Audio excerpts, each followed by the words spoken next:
So biggest musical event ಅಂತ ಹೇಳಿದ ಕೂಡಲೇ ಅವರ ಕ್ರಿಯೇಟಿವಿಟಿ ಎಷ್ಟು ಮುಖ್ಯ ಆಗುತ್ತೋ ಮೇಯ್ನಾಗಿ ಹೆಸರು ಬರದೆ ಚಂದನ್ ಶೆಟ್ಟಿ ಸರ್ದು ಕಾನ್ಸರ್ಟ್ ಇದೆ, ಅವ್ರು ಇದ್ದಾರೆ ಅಂತಂದರೆ ಅದಕ್ಕೊಂದು extra added value.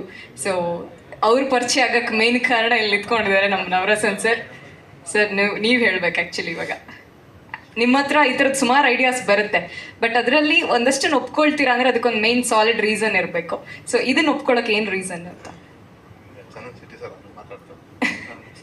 Please sir ನೀವೇ ಮಾತಾಡಬೇಕು. ಎಸ್, ಎಲ್ರಿಗೂ ನಮಸ್ಕಾರ. ನಮ್ಮ ಶ್ರೀ ಬಂದ್ಬಿಟ್ಟು ಒಂದು 4-5 ಮಂತ್ಸ್ ಬ್ಯಾಕ್ ಬಂದು ನಾನು ಮೀಟ್ ಮಾಡಿ ಈ ಥರ ಒಂದು ಕಾನ್ಸೆಪ್ಟ್ ಹೇಳ್ತಾರೆ, ಈ ಥರ ಒಂದು 6 ಬ್ಯಾಂಡ್ಸು ಈ ಥರ ಹಿಂಗಿದೆ ಅಂತ. ನನಗೆ ಆಶ್ಚರ್ಯ, ಯಾಕಂದರೆ ನಾವು ಸುಮಾರು ಇವೆಂಟ್ಗಳು ಮಾಡ್ಕೊಂಬಂದಿದ್ದೀವಿ, ಸುಮಾರು ದಿನ ನೋಡ್ಕೊಂಬಂದಿದ್ದೀವಿ. ಮನುಷ್ಯ ಏನಿದು ಒಂದೇ ಸತಿ ಆರ್ಟ್ ಸ್ಟೇಜ್ ಅಂತಾನೆ, ಆರ್ಟಿಸ್ಟ್ ಅಂತಾನೆ, ಏನು ನನಗೆ ಸ್ವಲ್ಪ ಕನ್ಫ್ಯೂಷನು.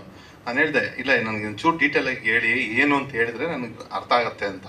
ಮಿನಿಮಮ್ ಕಾನ್ಸೆಪ್ಟ್ ಅರ್ಥ ಮಾಡ್ಕೊಳ್ಳೋಕ್ಕೆ ಒಂದು 10 ನಿಮಿಷ ಆಯಿತು ನನಗೆಲ್ಲ ವಿಷಯಗಳು ಒಂದೊಂದೇ. ನಾನು ಕೇಳಿದೆ, ನೀವು ಕೇಳ್ದಂಗೆ ಸ್ಟೇಜ್ ಎಲ್ಲೆಲ್ಲಿ ಹಾಕ್ತೀರಾ, ಅವ್ರಿಗೆ ವಿಡಿಯೋ ತೋರಿಸಿಲ್ಲ ನನಗೆ ಫಸ್ಟು. ಸ್ಟೇಜ್ ಎಲ್ಲೆಲ್ಲಿ ಹಾಕ್ತೀರಾ ಹಿಂಗೆ ಅಂದರೆ, ಆಮೇಲೆ ಈ ಥರ ಅಂತ ಒಂದು ಡ್ರಾಯಿಂಗ್ ಒಂದು ಪೇಪರಲ್ಲಿ ಬರೆದು ತೋರಿಸಿದ್ರು. ನನಗಂತೂ ತುಂಬ ಖುಷಿಯಾಗಿದೆ. ಏನು ಅಂದರೆ ಒಂದು ಹೊಸ ಐಡಿಯಾಯಿಂದ, ಹೊಸ ಥಾಟಿಂದ ಒಂದು ಹೊಸದೇನೋ ಒಂದು ಮಾಡಬೇಕು ಅಂತ ಬಂದು ಹೈದರಾಬಾದಲ್ಲಿ ನಮ್ಮ ಮಾರುತಿ ಅಂತಿದ್ದಾರೆ ಡೈರೆಕ್ಟ್ರಿಗೆ, ರಾಜಾ ಸಾಬ್ ಡೈರೆಕ್ಟ್ರು, ಅವರು ತುಂಬ ಕ್ಲೋಸ್ ಫ್ರೆಂಡು ಮತ್ತು ಒಳ್ಳೆ ಸಪೋರ್ಟ್ ಮಾಡಿ ಅಲ್ಲೆಲ್ಲ ಇದು ಮಾಡಿದರು, ಅದೆಲ್ಲ ತೋರಿಸಿದ್ರು. ನೋಡಿದ ಮೇಲೆ ನನಗೆ ಅನಿಸಿದ್ದೊಂದೇ, ಬೆಂಗಳೂರಲ್ಲೂ ಈ ಥರ ಶೋಸ್ ಆದರೆ ಚೆನ್ನಾಗಿರುತ್ತೆ, ಆಯಿತು ನಾನು ಸಪೋರ್ಟ್ ಮಾಡ್ತೀನಿ ಅಂತೇಳಿ ಇದು ಮಾಡಿದೆ. ಆಮೇಲೆ ತಿರ್ಗಾ ಸುಮಾರು ದಿವಸ ಅವ್ರು ಟಚಲ್ಲಿ ಬರೋಕ್ಕೆ ಟ್ರೈ ಮಾಡ್ತಿದ್ರು, ನಾನು ಇದೇ ಕೆಲಸದಲ್ಲಿ ಬ್ಯುಸಿ ಆಗ್ತಿದ್ದೆ. ಆಮೇಲೆ ಒಂದು ದಿವಸ ಕೇಳಿದ್ರು, ಸರ್ ಈ ಥರ ಆಗಿದೆ ಸರ್, ನೀವು ಸಪೋರ್ಟ್ ಮಾಡಲೇಬೇಕು ಅಂತ ಹೇಳಿದಾಗ ಆಯಿತು. ನಾನು ಹೇಳಿದೆ ಇವಾಗ ಈ ಬ್ಯಾಂಡ್ಸ್ ಎಲ್ಲ ಇದೆಯಲ್ಲ, ಇವಾಗ ನಾವು ಇಲ್ಲಿರೋರಿಗೆ ಯಾರಿಗೂ ಆ ಬ್ಯಾಂಡ್ಸ್ ಯಾವುದು ಅಂತಲೇ ಗೊತ್ತಿರಲ್ಲ. ಆ ಥರ ಆ ಮ್ಯೂಸಿಕ್ ಇದರಲ್ಲಿರೋರಿಗೆ ಅದ್ರ ಬಗ್ಗೆ ಗೊತ್ತಿರ್ಬೋದು. ನಾನು ಹೇಳಿದೆ, ಕಾಮನ್ ಆಗಿ ಈ ಥರ ಶೋಸ್ ಮಾಡುವಾಗ ಒಂದು ಸೆಲೆಬ್ರಿಟಿ ಫೇಸ್ ಅನ್ನೋದಿದ್ದರೆ ಆ್ಯಕ್ಚುಲಿ ಅದು ಜನಗಳಿಗೆ ರೀಚ್ ಆಗುತ್ತೆ. ಒಂದೊಂದು ಬ್ಯಾಂಡಿಗೆಲ್ಲ ಅಟ್ಲೀಸ್ಟ್ ಎಲ್ಲ ಬ್ಯಾಂಡ್ ಸೇರಿ ಒಬ್ಬರಿದ್ರು ಅಟ್ಲೀಸ್ಟ್ ಇದು ಈವೆಂಟ್ ಗೊತ್ತಾಗುತ್ತೆ ಜನಕ್ಕೆ. ಈಗ ಬ್ಯಾಂಡ್ ಯಾರ್ಯಾರು ಅಂತ ಗೊತ್ತಿಲ್ಲ. ಒಂದು ಕೆಲಸ ಮಾಡೋಣ, ನನ್ನ ಬ್ರದರ್ ಒಬ್ರು ಇದ್ದಾರೆ, ಕೇಳ್ತೀನಿ ಅವ್ರು ಮಾಡಿದ್ದು 6 ಬ್ಯಾಂಡ್ಸ್ ಬೇರೆ ಇದೆ, ಅವ್ರು ಮಾಡ್ತಾರೆ ಇಲ್ಲ ಗೊತ್ತಿಲ್ಲ, ಕೇಳ್ತೀನಿ ಅಂತೇಳಿ ನಾನು ಚಂದನ್ ಬ್ರೋಗೆ ಫೋನ್ ಮಾಡಿ, ಬ್ರೋ ಈ ಥರ ಒಂದು ಹೊಸ ಕಾನ್ಸೆಪ್ಟ್ ಇಟ್ಕೊಂಡ್ಬಂದಿದ್ದಾರೆ, ಈ ಥರ ಇದೆ ಅಂದರೆ ಅವರೊಂದೇ ಮತ್ತೆ 6 ಸ್ಟೇಜಸ್ಸು ಈ ಥರ ನೀವು ಅದು ಮಾಡಬೇಕು ಅಂದರೆ ಆಯಿತು ಮಾಡೋಣ, ನನಗೆ ಒಂಚೂರು ಕಾನ್ಸೆಪ್ಟ್ ಹೇಳಕ್ಕೆ ಹೇಳಿ ಅಂದರು. ಕಾನ್ಸೆಪ್ಟೆಲ್ಲ ಹೇಳಿದ ತಕ್ಷಣ ನಿಜವಾಗ್ಲೂ ಒಪ್ಕೊಂಡಿದ್ದಾರೆ. ಯಾಕೆಂದರೆ ಇವಾಗ ಆ ಇಡೀ ಶೋಗೆ ಒಂದು ಸ್ಟಾರ್ ಫೇಸ್ ಅಂದರೆ ನಮ್ಮ ಚಂದನ್ ಬ್ರೋನೇ ಇವತ್ತು ಇದಕ್ಕೆ. ಯಾಕಂದರೆ ಇವಾಗ ಒಂದು ಸತಿ ಈ ಥರ ಶೋಸು ಕ್ಲಿಕ್ ಆಗೋದ್ರೆ ನೆಕ್ಸ್ಟ್ಗೆ ಅವ್ರಿಗೆ ಯಾವುದೇ ರೀತಿಯ ಒಂದು ಇದಿರಲ್ಲ. ಯಾಕಂದರೆ ಫಸ್ಟ್ ಟೈಮ್ ಮಾಡುವಾಗ ಜನಗಳಿಗೂ ಕನ್ಫ್ಯೂಷನ್ ಇರುತ್ತೆ, 6 ಸ್ಟೇಜಸ್ ಹಾಕ್ತಾರೆ, 6 ಆರ್ಟಿಸ್ಟ್ಗಳು ಅಂದರೆ ಅವ್ರು ಹೇಳಿದ್ದು ಹೆಂಗೆ ಅಂದರೆ ವಿತಿನ್ ಎ ಸೆಕೆಂಡ್ಸು ಗ್ಯಾಪ್ ಇರಲ್ಲ. ಈಗ ಒಂದು ಸಾಂಗ್ ಕಂಪ್ಲೀಟ್ ಆಗ್ತಿದ್ದಂಗೆ ನೆಕ್ಸ್ಟ್ ಇದಾಗ್ತಿದ್ದಂಗೆ ಈ ಥರ ಎಲ್ಲ ಮಲ್ಟಿಪಲ್ ಸಾಂಗ್ಸು, ಮಲ್ಟಿಪಲ್ ಲ್ಯಾಂಗ್ವೇಜಸ್ಸು ಎಲ್ಲ ಇದ್ದಾಗ ಬರೋವಂಥ ಆಡಿಯನ್ಸ್ಗೂ ಅದು ಬೋರ್ ಹೊಡಿಯಲ್ಲ. ಇದು ಹೊಸ ಒಂದು ಏನಂತಾರೆ ಕಾನ್ಸೆಪ್ಟ್ ಇದು. ಇವಾಗ ಇದಾಯಿತು ಅಂದರೆ ನೆಕ್ಸ್ಟ್ ಮುಂಬೈ ಮಾಡ್ತಿದ್ದಾರೆ, ದುಬೈ ಮಾಡ್ತಿದ್ದಾರೆ, ಎಲ್ಲ ಕಡೆನೂ ಮಾಡ್ತಿದ್ದಾರೆ. All the best Shri bro. Bengaluru ಇದರಲ್ಲಿ ಚಂದನ್ ಬ್ರೋದ್ ಬಿಟ್ಟು ಇನ್ನು 3 ಬ್ಯಾಂಡು. Second one okay.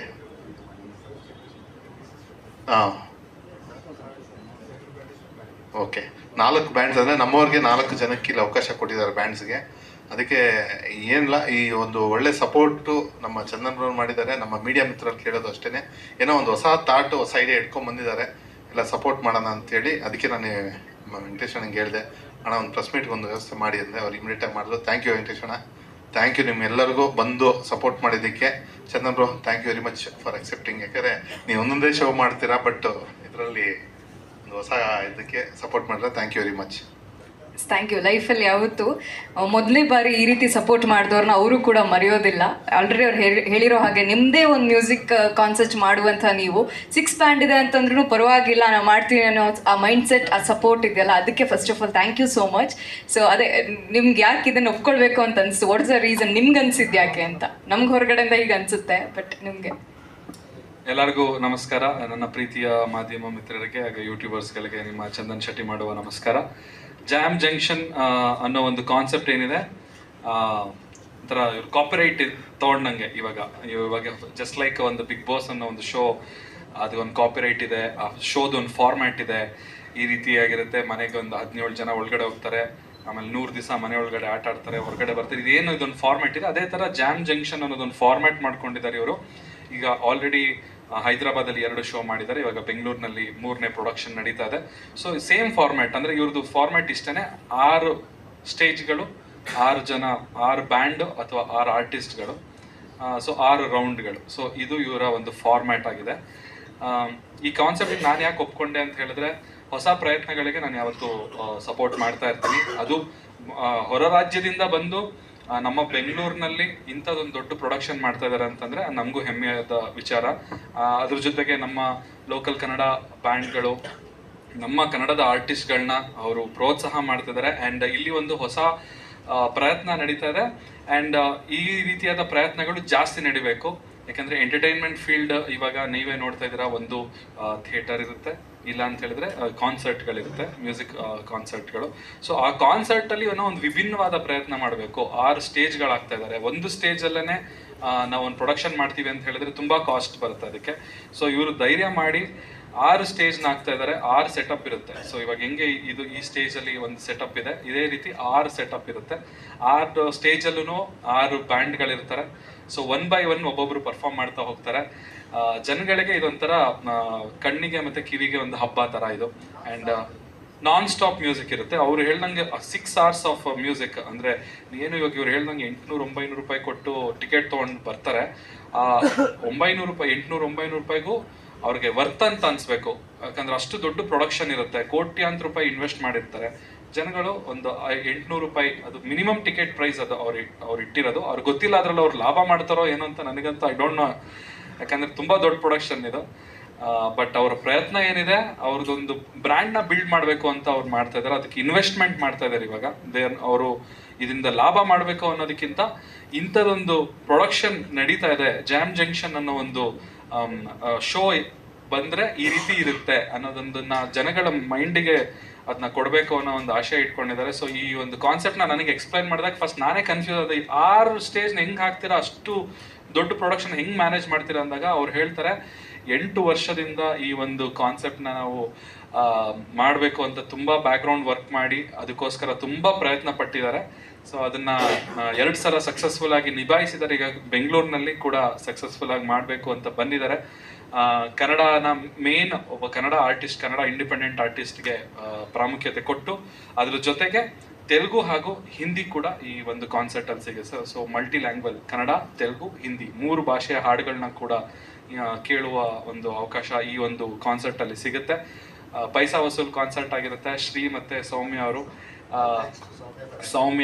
ಸೌಮ್ಯ ಅವರು ಕೂಡ ತುಂಬಾ ಕೆಲಸ ಮಾಡಿದ್ದಾರೆ ಈ ಒಂದು ಎಂಟೈರ್ ಪ್ರೊಡಕ್ಷನ್ಗೆ. ಸೊ ಟಿಕೆಟ್ ಅಂದ್ರೆ ಇವಾಗ ಟಿಕೆಟ್ ಕೊಟ್ರೆ ನೀವು ಬರ್ಬೋದು.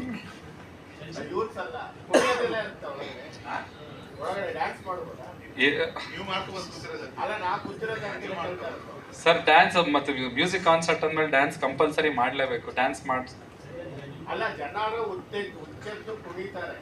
ಕರೆಕ್ಟ್. ಹೌದು ಹೌದು ಹೌದು.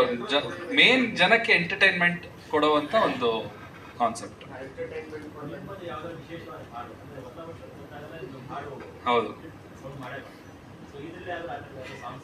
ಇದರಲ್ಲಿ ಟ್ರೈಲರ್ ಬಿಡ್ತೀನಿ, ಹೊಸ ವರ್ಷಕ್ಕೆ ಏನ್ ಸಾಂಗ್ ಬಿಡ್ತೀನಿ. ನಾನು ಯೂಶುವಲಿ ಡಿಸೆಂಬರ್ 25ರಿಂದ ಡಿಸೆಂಬರ್ 30 ಒಳಗಡೆ ನಾನು ನನ್ನ ಡಿಸೆಂಬರಲ್ಲಿ ಒಂದು ಸಾಂಗ್ ರಿಲೀಸ್ ಮಾಡ್ತೀನಿ. ಈ ಡಿಸೆಂಬರಲ್ಲಿ ಯಾವ ಸಾಂಗ್ ಬಿಡ್ತೀನಿ ಅದ್ರದ್ದು ಒಂದು ಟ್ರೈಲರ್ನ ಅಲ್ಲಿ ಪ್ಲೇ ಮಾಡೋಕ್ಕೆ ಪ್ಲಾನ್ ಮಾಡ್ಕೊಂಡಿದ್ದೀವಿ. ಆ್ಯಂಡ್ ಚೆನ್ನಾಗಿದೆ.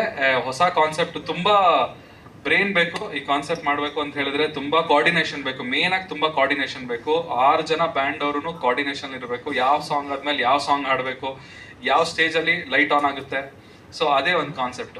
ಇವಾಗ ಈ ಸ್ಟೇಜಲ್ಲಿ ಒಬ್ರು ಹಾಡು ಹೇಳಾದ್ಮೇಲೆ ಈ stage full complete light off ಆಗುತ್ತೆ. ನೆಕ್ಸ್ಟ್ ಸ್ಟೇಜ್ ಪಕ್ಕದಲ್ಲಿರೋ ಸ್ಟೇಜ್ ಲೈಟ್ ಆನ್ ಆಗುತ್ತೆ, ಅಲ್ಲಿ ಸಾಂಗ್ ಹಾಡ್ತಾರೆ. ಎಕ್ಸಾಕ್ಟ್ಲಿ. ಅಂದ್ರೆ ತುಂಬಾ ಒಂದು ವಿಭಿನ್ನವಾಗಿರುವಂತಹ ಎಕ್ಸ್ಪೀರಿಯನ್ಸ್ ಪಡ್ಕೋಬಹುದು ಈ ಶೋ ಬಂತು ಅಂತಂದ್ರೆ. It's completely very brand new show.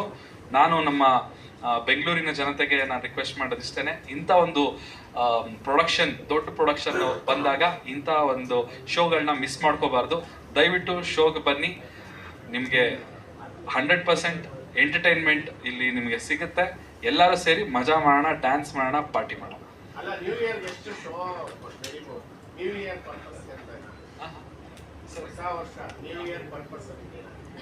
ಅದೇ ಇವಾಗ ಡಿಸೆಂಬರ್ 20 ಮೇಲೆ ನ್ಯೂ ಇಯರ್ ಸರ್. ಅದು ಮುಗೀತಂತಾನೆ. ಡಿಸೆಂಬರ್ 20 ಬಂತು ಅಂದ್ರೆ ಈ ವರ್ಷ ಮುಗೀತು ಅಂತ ಯಾರು ಕೆಲಸ ಮಾಡೋ ಮೂಡಲ್ಲಿ ಇರಲ್ಲ, ಎಲ್ಲ ಹಾಲಿಡೇ ಮೂಡಲ್ಲಿ ಇರ್ತಾರೆ.